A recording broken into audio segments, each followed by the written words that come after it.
Good afternoon to everyone, and good evening to those of you who are joining us from across the ocean. Thank you so much for coming today. I'm Laura Morowitz for the Wagner College Holocaust Center, and we're very honored today to have our speaker, Dirk Rupnow, who will begin in just a moment. Just to let you know, we will have our speakers talk for roughly 40 or 45 minutes. And then we will turn to some questions and answers. If you have questions that you'd like to ask, we ask that you just please type them into the chat box, which I'll monitor. I apologize in advance. I won't get probably to all of them, but I will try to pick out questions that have a common theme or that strike us as particularly relevant. And then I can address them to our speaker and we can have a question and answer session. And without further ado, I'm going to introduce our speaker today, who is going to be speaking to us today about ignorance, abuse, and competition in Holocaust memory. It's really a great honor today to introduce our speaker, Dirk Rupnow, professor and head of the Institute for Contemporary History at the University of Innsbruck in Austria. After studies in German literature, philosophy, and art history at the Free University in Berlin and the University of Vienna, Dr. Rupnow received his PhD from the University of Klagenfurt, Austria, and completed his habilitation at the University of Vienna in 2009. He received several postdocs and fellowships, among them at the Austrian Academy of Sciences and the Institute for Human Sciences in Vienna. He has been a senior lecturer at the Department of Contemporary History at the University of Vienna since 2009, and a fellow at Simon Dubnow Institute for Jewish History and Culture at Leipzig University. On this side of the pond, Dr. Rupnow has taught in the Jewish Studies Department at Dartmouth College and been a visiting fellow in 2004 and 2010 at the Center for Advanced Holocaust Studies at the United States Holocaust Memorial Museum in Washington, D.C. For his outstanding scholarship, Professor Rupnow has received numerous prizes, including the 2009 Frankel Prize in Contemporary History, Wiener Library, London, and the Humanities International Award of the German Publishers and Booksellers Association in 2011. If I were to detail all of Dr. Rupnow's publications and research projects, we would be here until the early morning hours. So I will only name a few. His publications have raised tremendously important questions and contributed new ways of looking at Austrian history, memory culture, and the cultural history of the Holocaust. I first became acquainted with his brilliant work on the Jewish Central Museum in Prague, established by the Nazis from 1942 to 1945. He expanded his inquiry with his Judenforschung im Dritten Reich, Wissenschaft zwischen Politik, Propaganda und Ideologie, published in Baden-Baden in 2011. In the same year, he published his volume on contemporary exhibitions in Austrian museums, monuments, and exhibitions, Zeitgeschichte Ausstellungen in Österreichs Museen, Gedenkstätten, Ausstellungen by Bolau in 2011. More recently, he has turned his attention to a wide variety of topics within memory studies and history, including the history of migration in Austria, ideas of race in the history of the humanities, and the notion of authenticity in Holocaust fiction. Dr. Rupnow has been a pioneering scholar in conceptualizing and framing the ways in which scholarship, both during and after the Shoah, has been indicted in shaping, erasing, and understanding the legacy of National Socialism. He has been courageous in staking out new fields of research and in raising difficult and nuanced questions. We are very fortunate to have Dr. Rupnow with us today to address the topic of ignorance, abuse, and competition in the politics of Holocaust remembrance. He will no doubt raise compelling, perhaps even controversial issues, and we will be the richer for it. Thank you. Thank you so much, Laura. And yeah, welcome everybody. It's really a pleasure to be here. So just wait a second. I need to share my screen. Right.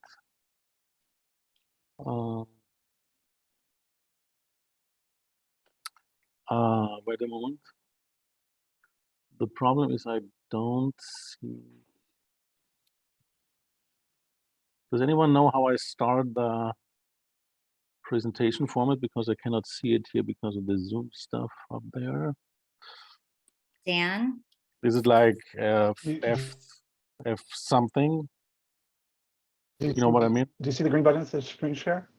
What? Because I have this. Think, right. okay, this is, I I would this, say you have to go to Bildschirm. Oh, wait, no, yeah, right. But I don't see it because there is this Zoom stuff up there. But now it. If you just, yeah, sometimes if you No, just. now it works. Okay. So can you do you see my slides? Yes, they're visible. We see them. Yes, we see it Perfect. now. But I cannot. Okay. Okay, great. Okay, so again, yeah, thank you so much, Laura. Thank you for the invitation, and thanks for everybody at Wagner College who made it possible, this talk. It's really a pleasure to be invited and to be with you here tonight. I mean, tonight, for me, it's tonight. It's already 7 p.m. As Laura said, I mean, yeah, I think I'm what you would call a Holocaust scholar from the beginning, and I worked on different aspects of the history of the Holocaust and also its aftermath and questions of memory and remembrance. But recently, or I mean, it's already 10 or 12 years ago, moved on to questions of migration history, especially in Austria. Questions of labor migration, so-called guest worker migration in Austria and other European countries after the Second World War. But somehow I returned to my earlier interest in Holocaust memory. A few years ago, I think a crucial year was actually 2017. January 2017, I arrived at Stanford for a visiting professorship, and that was, of course, just 1 week before the inauguration of Donald Trump, and extremely interesting. I mean, I don't have to tell you about that. That was a very interesting and also disturbing time for visiting the US. And if you remember the first weeks of the Trump administration, you might also remember that there were some controversial issues about statements regarding the Holocaust at the very beginning of it. And this is somehow how I came back to the personally how I came back to the question of Holocaust memory. Also because it became more and more obvious what could have been obvious before, but became more and more obvious to me, and I think also in the public discussion, that that issues of Holocaust memory are very much linked in recent years also to questions of migration, in terms of questions of how diverse our European societies have become, and how that somehow transforms and shapes Holocaust memory, or what that means as a challenge to Holocaust memory, especially in European societies, especially in Austria, and especially in Germany. So somehow my two interests in Holocaust memory and the aftermath of the Holocaust and migration history converged here in this topic. And I guess there are a million ways of talking about this enormous field of, the question of what I called here the politics of Holocaust remembrance, or the current status of Holocaust memory. You could, of course, look at every other country and see what's going on there. Different levels, different regions, different kinds of whatever, politics, arts, and so on. So this here is, of course, only a very specific focus on it, a very personal one, and I just want to share a few thoughts. What I see as the as the main challenges for Holocaust memory in our days. So let me start here with 20. Let me just see that I can see my own slides here. So 2020, of course, the 75th anniversary of the liberation of Auschwitz, as you all know, already, I mean, shortly before Corona started. And you can see here the event taking place in Yad Vashem in Israel, in Jerusalem, Yad Vashem Memorial. Although you see, of course, the Warsaw Ghetto Fighter Monument at the back, but it's Yad Vashem, and it's the Fifth World Holocaust Forum with the title "Remembering the Holocaust, Fighting Anti-Semitism," and you see a huge group of guests, of course, and among them many foreign dignitaries and heads of states that came to visit Jerusalem on that occasion. You see here, only a few days later, of course, as you all will recognize, Oswiecim, so the gatehouse of Birkenau. So you see the same events, 75th anniversary of the liberation of the Auschwitz death camp, remembered in Poland, again with a huge group of people, among them many foreign dignitaries, heads of states, and so on. So the important point here is, of course, I mean, you can read these pictures in many different ways, and the first thing that comes to your mind is, of course, that it's a obvious sign of what we would call the globalization of Holocaust memory, and that it's that it somehow demonstrates how established Holocaust memory has become 75 years after the fact. That so many foreign dignitaries and politicians travel to these places to remember the end of the Second World War and to remember the end of the Holocaust. But in fact, it's actually a sign of the ongoing memory wars, here in this case, especially between Poland and Russia. Of course, in Yad Vashem, present where the heads of states of Russia, Germany, France, United Kingdom, and the US, but not the Polish head of state. And this is why there was another ceremony place in Poland with, of course, the Polish head of state, but not the Russian president. So you see here these ongoing fight between Russia and Poland on the one hand, and then they're, of course, very controversial, and you all know that, very controversial memory policies, you could say, going on in Poland, and but also in Russia, of course.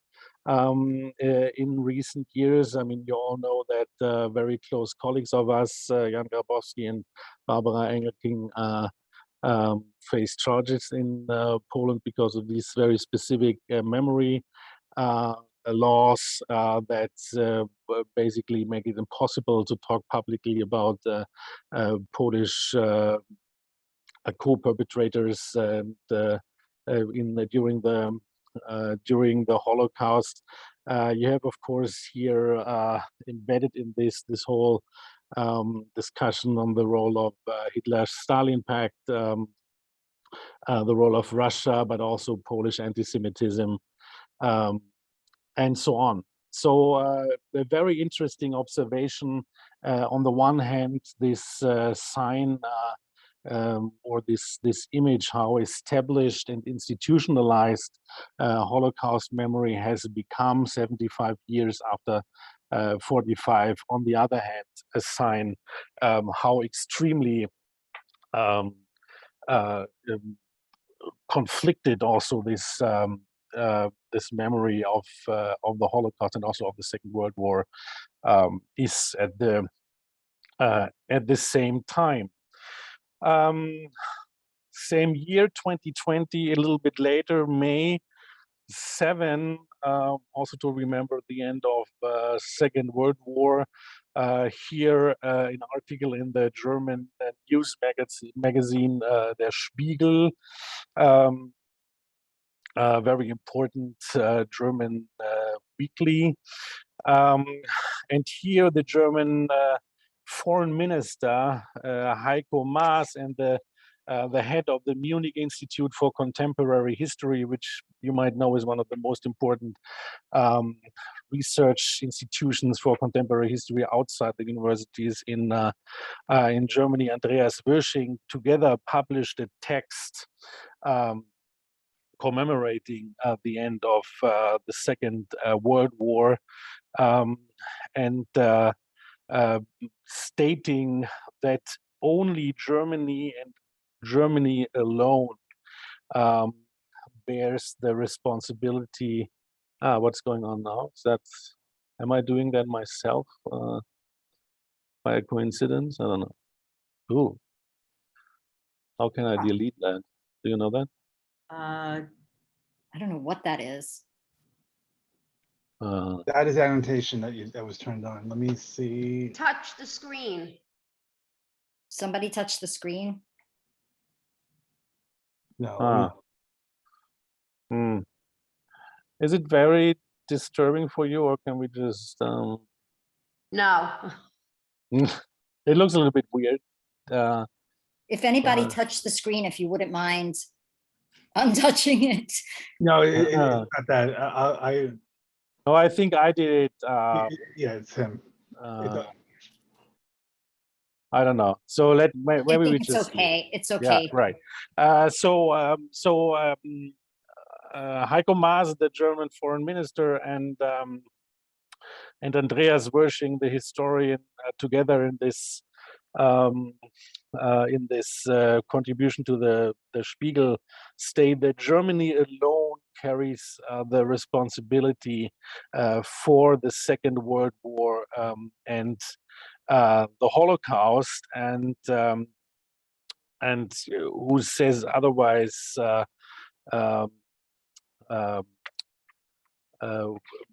would be mistaken, actually. And it's very interesting that Jan Grabowski, I just mentioned him because he was now trial in Poland, the Polish historian teaching in Canada, Jan Grabowski. Jan Grabowski's response to that article in the Spiegel was, Germany is fueling a false history of the Holocaust across Europe. The well-intentioned determination of German politicians and academics to take exclusive responsibility for the Nazi genocide is now aiding other perpetrators to whitewash their participation. And pointing clearly to especially Eastern European countries, he went on, outright Holocaust denial, the curse of the past is no longer on the agenda. What the authorities in Poland, Ukraine, Hungary, or Lithuania, the list of the most active offenders is longer, are now involved in, is Holocaust distortion. The Holocaust happened, they argue, but we, our people, had nothing to do with it. End of quote. So that's another very, I think, interesting observation here, that year 2020, German politician, German historian stating or taking exclusive responsibility for the Holocaust. I mean, imagine that a few generations ago doing that in a weekly like that. But now historians from Eastern Europe protesting against it, basically because that would include a whitewashing of participation in the Holocaust, in the mass crimes of the Nazis by people living in occupied countries. So now I'm not able to go on here with the presentation. What's the problem here? Okay. So next observation, also 2020, November 10. So of course around the anniversary of the pogrom Nacht, of the so-called Night of Broken Glass. Here from the United Nations Holocaust Outreach Program, an event with the title Holocaust Education in Crisis, ? Challenges and responses. And the text here, the abstract says, recent surveys have shown that historical knowledge of the Holocaust is in decline, while related dis- and misinformation is on the rise. And again, I'm sure you all know that. Of course, you're all familiar with it. You all experience it, I guess, also when you're teaching the Holocaust, maybe. But again, another interesting observation, right? I mean, we have this highly institutionalized and established Holocaust memory, and it's a constant topic in all media and so on. We have Holocaust politics on the level of the European Union. We have Holocaust memory politics on the level of the United Nations, as you can see it here with the outreach program. We have established global Holocaust memorial days, but at the same time, what we all, I think, can see and experience is that actually the historical knowledge about the Holocaust is not growing, but actually shrinking, and that's not, I mean, that's not the only survey that shows it. I mean, there are many other surveys for European countries, also for Austria, also for Germany, that make clear that especially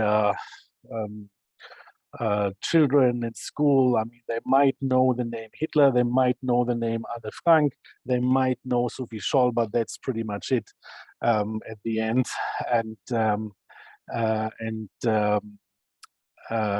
this is what they have as historical knowledge about the Holocaust in most of the cases, but not more. Many don't have a clear idea of the numbers of victims, don't know important places of the history of the Holocaust, and so on. Again, at the same time, and that's of course a very specific Corona development, but I'm sure you've seen that also before. I mean, what came up here at demonstrations of anti-corona measure demonstrations in Germany, but also in Austria recently by right-wing populist groups like the AfD in Germany, that they claim the memory of Holocaust victims like Anne Frank. So here on the left it says Anne Frank would be with us, never again dictatorship, or they claim the memory of course, the well-known German resistance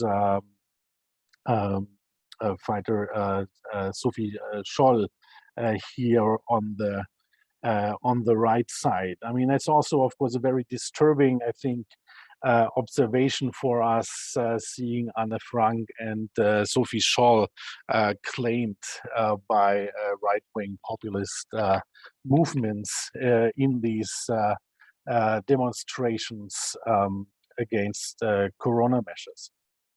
And basically stating that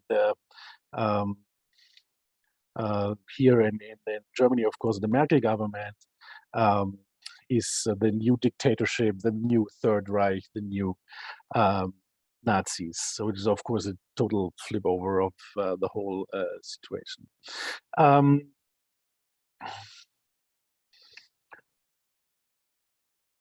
Let me remind you here of a longer ongoing discussion on what we could call the unease in Holocaust memory. It started with, as far as I see it, it started with Volker Knigge writing.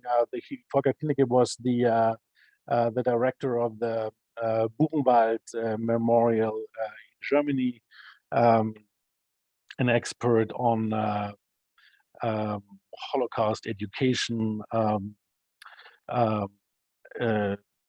with this text on the future of remembrance in 2010, and there are other texts that are important for this debate. Ulrike Jura, Christian Schneider, Gefühlte Opfer, the illusions of German Vergangenheitsbewältigung. I'm sure you know that term. Leider Assmann then framed it like das Unbehagen an der Erinnerungskultur, the unease in Holocaust memory, and Harald Welzer, you might also know him from his work on for example, soldiers in the Holocaust, with his text here on the renovation, as he called it, the renovation of the German memory culture.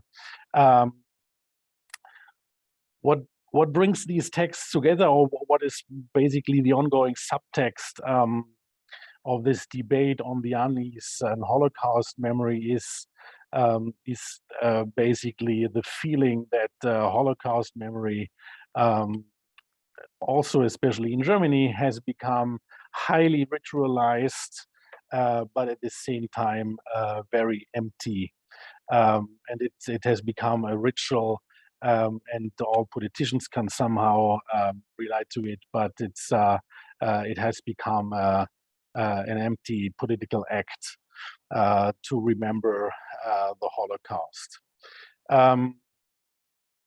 The discussion went on here in recent years. You might be familiar with it, I think, extremely impressive novel. It's actually a novel by the Israeli author Yishai Sarid, Monster, or Memory Monster in English, where he depicts the current status of Holocaust memory and remembrance from his point of view. A little bit on the side of the discussion is, of course, Susan Neiman, American philosopher based in Berlin, learning from the Germans. I mean, she points to German Vergangenheitsbewältigung as a positive example for an American audience, how to deal with problematic past, but the mainstream of the German debate is much more critical about the current status of Holocaust memory, especially in Germany. When you look then at texts here of Samuel Salzborn, a sociologist working on mostly on anti-Semitism, the history of anti-Semitism, in his text from 2020, where he somehow tries to analyze this German Vergangenheitsbewältigung and comes to the conclusion that Germans always from the beginning, after 45, were only able to look at themselves as victims in that history of Nazism and the Second World War, but were not able to recognize other victims in that history, only focused on German victimhood, but had no interest in recognizing the real victims of this of the Holocaust and the German mass crimes. And it somehow goes on the discussion with this interesting text by Per Leo that came out last year. So that's an ongoing debate on what I would call the unease of Holocaust memory, that stresses this highly ritualized, but at the same time somehow empty Holocaust memory. What's the broader context of all that? I don't have to tell you, but here it's a photograph from Vienna in 2020. Black Lives Matter, of course, after the death of George Floyd in Minneapolis in May 25, 2020, a worldwide new confrontation with the presence of racism, and of course, especially also a new focus on what is present and visible in the public sphere. You know that as part of the Black Lives Matter demonstrations and protests from the UK, in Austria, the Austrian point of reference or the focus of this debate is, of course, Karl Lueger, the anti-Semitic mayor of the city of Vienna around 1900. As you all know, Hitler referred to him as the greatest of all German mayors, and learned a lot from Lueger's populism and anti-Semitism. Lueger was basically the first politician who made anti-Semitism into a tool of populist politics. And you have still in Vienna, a very prominent place in the first district, at the Ringstraße, this huge monument remembering him. And there has, I mean, there were debates going on now for the last 10, 15 years, but it's still in place, and that's actually the focal point of this debate. You know, what is visible in our public sphere. You know that much better from examples in the US, like here in New Orleans. I'm not sure if Günther Bischof is online now. For me, very impressive how New Orleans handled that. You know, these Confederate monuments that were removed here, the last one, the Robert E. Lee monument, in 2017, with, as from my point of view, one of the most impressive speeches on this question. You know, how do we use the public sphere in our cities? What should be visible there? What should be not allowed there? How do we handle these complicated and conflicted histories here with the histories of the Confederate generals and what they stand for, and why it's important to remove them. So from my perspective, one of the most important and most impressive speeches by a politician on these important questions of memory and remembrance in the public sphere by the then New Orleans mayor, Mitch Landrieu. You can find if you don't know it, you can find that online. Also, I think the New York Times, if you Google it. So that's somehow going on the side, right? The struggle on the presence of racism, and also how present these histories of racism, or in the case of Austria, Vienna, of anti-Semitism, are still in the public sphere, and what we should do about it, if we should remove it as a statement, or if we should just let it stand there. Then, of course, the most astonishing, I think, course of public debates that I've seen over the last years that started here with the so-called controversy on Gilles Bembe in Germany in 2020. Actually, I'm not sure how much you heard about it in the US, because somehow it in the end, I think it was pretty much a German debate. I'm not sure how much you've seen from it from your point of view in the US. Gilles Bembe, African post-colonial historian and thinker, who was invited to a big cultural event in Germany to give a lecture there. And Bembe before received many important German and other prestigious awards for his scholarly work. Bembe was then blamed as a supporter of BDS movement, and blamed for his what some read as anti-Semitic positions, and his position especially against the state of Israel. So a public debate started if Bembe should be invited to this event and be able to give this lecture, or should be removed in the end. I mean, the event couldn't take place because of Corona anyway. But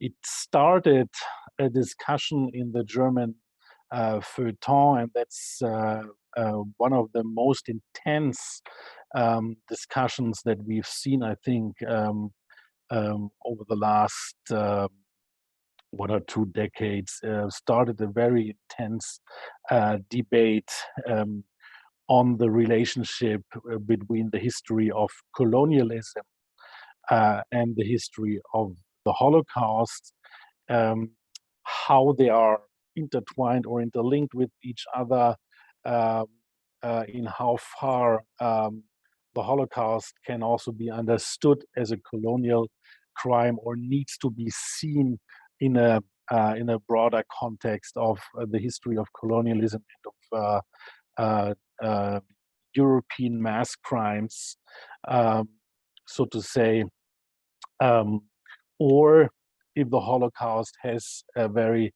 unique position apart from that, and a very unique character that makes it impossible to bring it into relation with the history of colonialism and other mass crimes.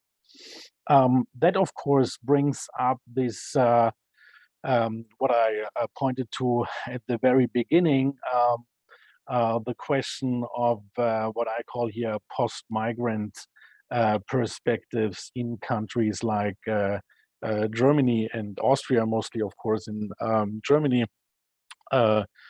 Post-migrant perspectives, meaning voices that reflect the current diversity of German society, a country that has been, of course, transformed by immigration over the last decades, although Germany, as you all know, I think, denied the fact that it has become a country of immigration for a long, long time, actually, till the end of the 1990s, and then only started to recognize the fact that it has become a country of immigration that has become more and more diverse and multicultural. And so on the same, or it's even the situation is even worse in Austria, because we are not even there at this point where it's really recognized, but it's still very much debated, although Austria is on the top of the list worldwide of immigration countries with a huge population of migrants of different generations living in the country. And as I said at the beginning, this brings up the question how these migrant communities and how this very diverse German society now relates to this very specifically German history of the Holocaust, German responsibility, which was of course passed over in the families, this question of responsibility, and so on. And the most important voices in this debate are, as far as I can see, the German Jewish writer Max Czolek, with the very provocative texts like "Desintegriert euch," so disintegrate, against this motto of integration, disintegrate, from 2018, or his text Gegenwartsbewältigung, in contrast, of course, to Vergangenheitsbewältigung, from 2020, where he comes up with his position, challenging German notions of leading culture, German Leitkultur, as many say, especially when it comes to the question of integration of migrants. Germans would say, they need to integrate into a dominant German culture and so on. And these post-migrant voices here from people like Max Czolek try to challenge this position with these very provocative texts. And what we've seen then going on in 2021, and Laura, you need to tell me if I almost run out of time already, or if I can go on for a bit. So maybe give me maybe 5 minutes, and then we can move forward to the discussion. Is that okay? Perfect. That's perfect. Okay. So what we've seen then is the transformation of the debate on Achille Bembe into three other debates. I would be surprised if you heard about the first one, though I think it's actually the most interesting one. That was also very local in Germany. Two migrant voices in Germany, two migrant artists, scholars, came up with a podcast on what they call the Nazi Hintergrund, the Nazi background, and that of course alludes to the term migration background. That's the official German, and it's supposed to be the friendly denomination for migrants and children of migrants in Germany. And we say they have a migration background, an extremely technical, but supposed to be friendly and neutral term to talk about migrants in German society, also used in Austria, and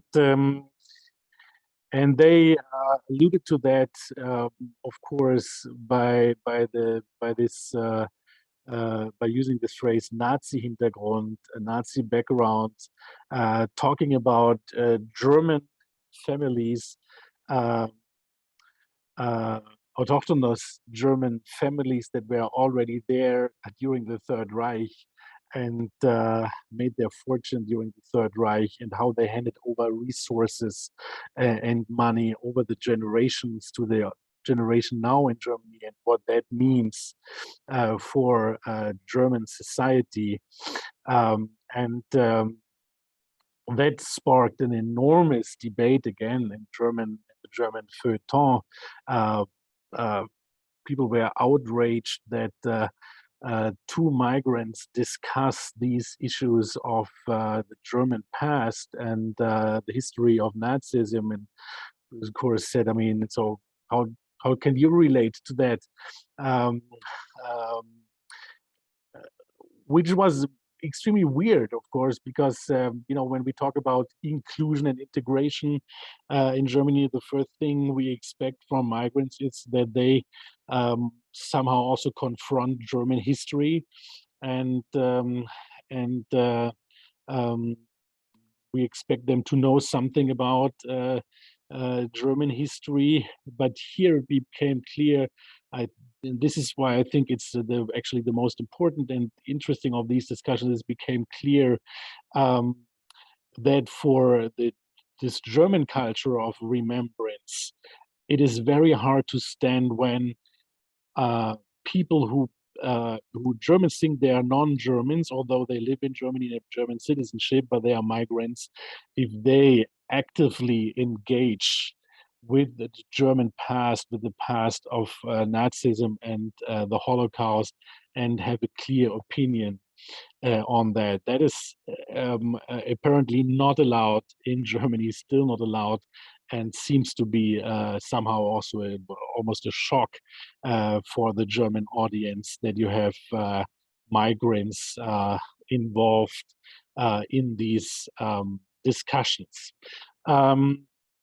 And from the Nazi background debate, it went on to the Michael Rothberg debate. Of course, you're all familiar with Michael Rothberg's great book, Multidirectional Memory, that already came out in 2009 in the original version, but was only translated last year into German. And when the German version, the German translation came out, Michael was blamed also to relativize, almost to deny the Holocaust, to relativize it in this context of a broader colonial history. And that was somehow the next step in this debate that started on Bembe, went on to the Nazi background, and then to Rothberg. Finally, then Dirk Moses, the Australian historian that you might know, maybe you're familiar with his work on history of genocides and the concept of genocides, who came then up with an extremely provocative text again, German Catechism, where he also wrote about, in his view, very ritualized and empty German memory of the Holocaust. There are different aspects, obviously, in these debates. One strand, I said it at the beginning, also when it comes to Bembe, is of course the whole question of how does Holocaust memory relate to Israel? What about anti-Zionism, anti-Semitism, BDS, and these questions? And as far as I can see, there is another strand of the debate, and that is this question of, and that's much more interesting for me, that's the question of how much space is next to the memory of the Holocaust for the memory of other mass crimes and genocides, and how does the history of the Holocaust relate to this broader history of violence in the 19th and 20th century, especially also colonial violence. And again, that of course has become an important debate because of this very diverse nature of our societies now in Europe. It's a debate, especially the debate on Dirk Moses, that is somehow still going on. It has not come to an end. Will be interesting to see what the next steps in this debate are. But maybe let me end with this here. But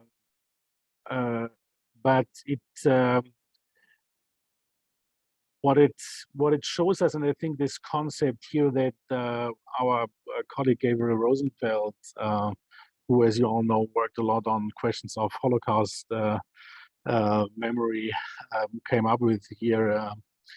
This concept of illiberal memory is very important to understand the current situation in many European countries, but I think also, of course, when it comes to the US, for example, the fact that our universalized, liberal, inclusive memory and understanding of the Holocaust that evolved in the late 1990s and had its high points in the early in the years after 2000, after the Stockholm Forum on the Holocaust and so on. That over the last years now, Holocaust memory in many countries has been turned or transformed actually into an instrument of exclusion and not inclusion. And we could go on, but I don't have time for that now, but we can do that in the discussion. We could go on and show that in more detail, for example, when it comes to the Trump administration, but also when it comes, for example, to the last Austrian government, Sebastian Kurz. For the Kurz government, Holocaust memory was extremely important. Also in all these years, remembering the 100th anniversary of the Austrian Republic, for example. But when it comes to current anti-Semitism, the Kurz government and also the current government only addresses migrants and not autochthonous Austrians as possible anti-Semites. And so this gives this, I think in the beginning, universal idea of Holocaust memory, this exclusionary twist that I think is important for what Gabriel Rosenfeld has called illiberal memory. And that's, I think, an important subtone for all these debates now in most of the European countries and also for the global discussion. Okay, so Okay, thank you so much for this. Thanks. Thank you so much for that stimulating and talk with so many threads, and for introducing a lot of us who, many people who are not as familiar with some of these debates, especially the ones, you know, focused in Germany or Austria. We do have a few questions, and I'm going to start with the question that we have from Tim Corbett. And Tim himself was recently participated in a symposium on the Lüge monument. And Tim asks, how does the debate translate to Austria, specifically the claim by the German political and academic establishment that the Holocaust was an exclusively German crime? What does that say about Austrian perpetrators and the substantial Austrian dimension of National Socialism in the Holocaust? Yeah, that's an excellent Austrian question, of course, by Tim. I mean, that's the interesting part, right? I mean, it's on the one hand, most of these debates I've talked about were very German debates, right? I mean, they were hardly recognized even in Austria, right? And that's, of course, for two different reasons, because as I already said, you know, it's very hard in Austria still. It has become better, but it's very hard in Austria to confront with the fact that Austria has become a migration society, that it's extremely diverse. It's still a highly debated political issue, as you Tim are very well aware of, very much debated in the political arena,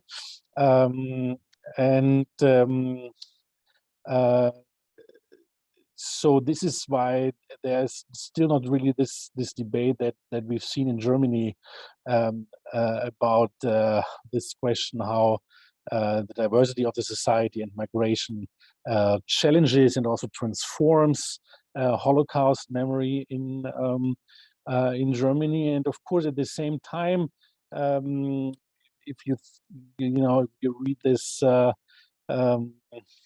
This interesting text that I showed you from the Spiegel with the Foreign Minister Maas and Andreas Wirsching, where Germany claims the exclusive responsibility for the Holocaust, and then Eastern European historians complain that that this somehow denies the fact that people in occupied countries, but in Eastern Europe, collaborated. Then, of course, the next obvious question is, but where's actually Austria in that history? It somehow totally evaporates, right, between this German claim of responsibility and this question. Okay, what about the Eastern European country with their very specific memory politics now? And so this somehow creates a very comfortable space, you could say, for Austria, because here in these debates, it's just not visible, right? And it's not there, right? It's you're absolutely right, and that's a problem. It's that how hard it is to have these debates in Austria about the Luega monument, but especially this debate of the colonial aspects of the Holocaust, or maybe colonial dimensions of the Holocaust, has not yet arrived here. Also because Austria thinks of itself as a non-colonial, as a country that has no colonial past whatsoever, even more than Germany, right? And I mean, it's obvious. I mean, we all know that, right? It's not only about overseas colonies, but of course Austria also was part of Europe that profited from colonialism and was involved in this historical undertaking. So it's of course nonsense. But that's the Austrian self-perception, right? It's a country without a colonial history.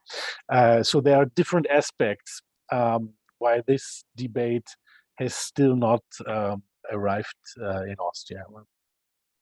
Okay, and we have a question from Lori Weintraub, the director of our Holocaust Center. Lori, if you're able to unmute and ask the question. I don't know if you're able to, Dan, if she has the ability to unmute.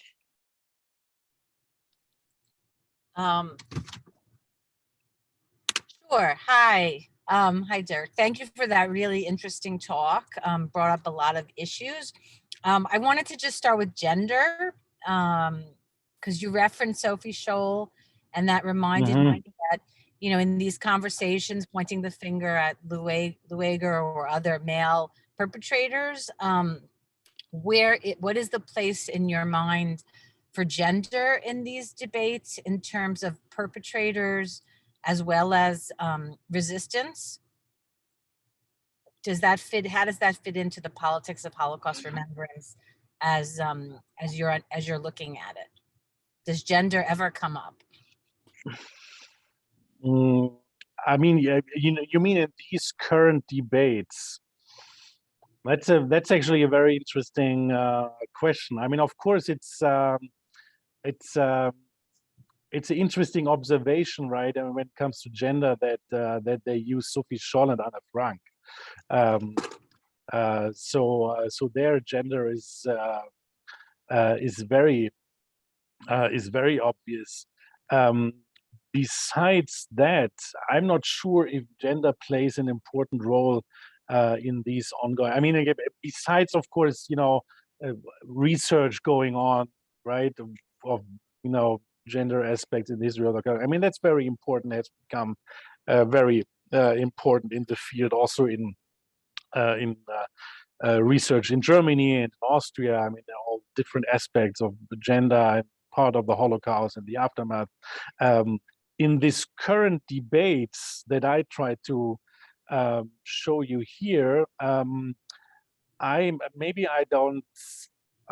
little bit blind to it, but I'm not so sure. But I don't see it so much in the focus here, gender aspects, right? It's I think here it's about it's obviously about different issues, and I don't see gender so much in the focus here in these debates on Holocaust memory, and these questions of illiberal Holocaust memory and so on.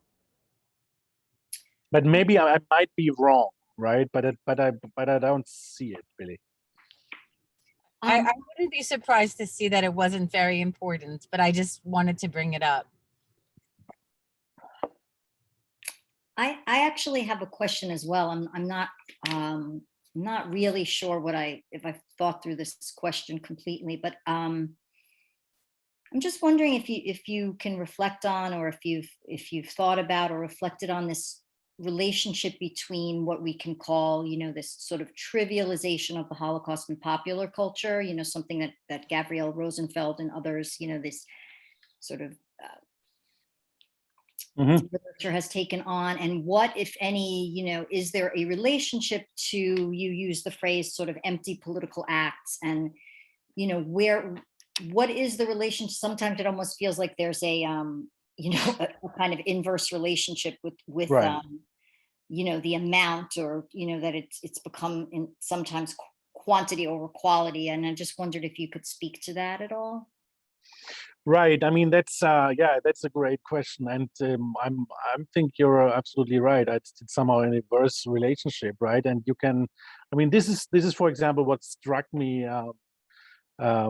But I don't want to go back to my slides. I would have some more interesting Trump slides, but this is actually what struck me in 2017, right? I mean, if you remember this. John Spicer. I mean, there was a Holocaust Remembrance Day. Yes. His statement issued by the White House, where Jews do not come up as a group of victims, and then they said, "Oh, we wanted to be so inclusive, we didn't mention them." Okay, so that was the first, and that was 1 week in the Trump administration, right?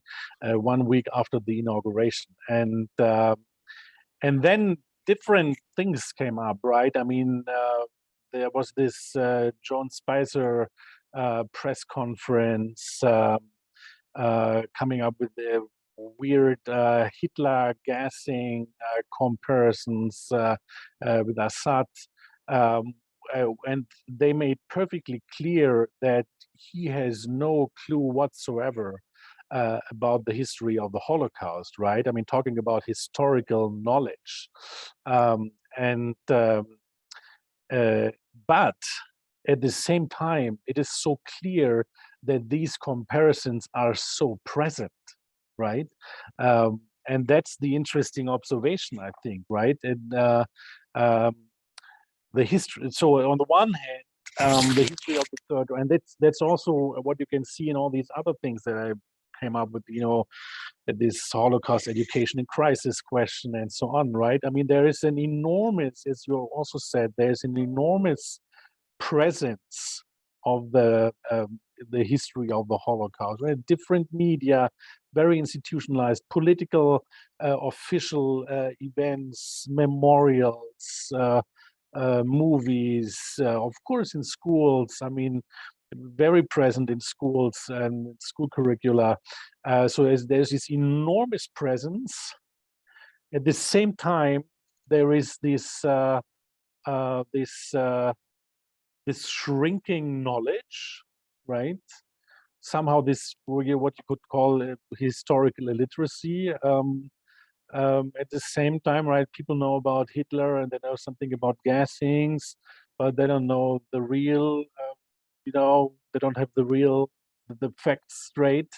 And this is what you could see at the beginning of Trump in 2017. And that's that's of course a very awkward and weird observation that also brings up, I think, the question, I mean, we are, of course, as historians and teachers, we are somehow part of that game, right? And responsible for it also, I mean, as teachers, as public intellectuals, whatsoever. And of course, that brings up the question, what did we actually do over the last years and decades, right? It's so enormously present. Yeah, everybody somehow can come up with weird allusions to Hitler and gassings and maybe Anne Frank and Sophie Scholl, but that's pretty much it. At the same time, it's shrinking knowledge. It's very ritualized, and so I think that's the most disturbing observation, and I think that. Especially we as historians, right? I mean, also involved in teaching the Holocaust and so on, they really need to think about, what actually went wrong also in the education, right? We have this very also institutionalized Holocaust education, but apparently it somehow it doesn't work, right? It doesn't produce more nuanced knowledge about the Holocaust. It only produces more empty discourse on it, but no really nuanced knowledge. And I think that's an enormous problem, an enormous challenge also for us as teachers and educators and scholars. Yeah. Yeah, I think you put it so well when you said, right, going back to Foucault, right? More discourse does not result always in more knowledge. If there are no other questions, I will just take the opportunity on behalf of, as you noticed, so many people today, many of whom teach the Holocaust and are historians, to thank you so much for this very cogent outline and analysis of these different threads in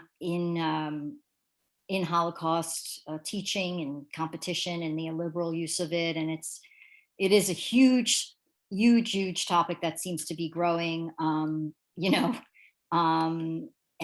just witnessed by some of the recent things that have happened in the United States.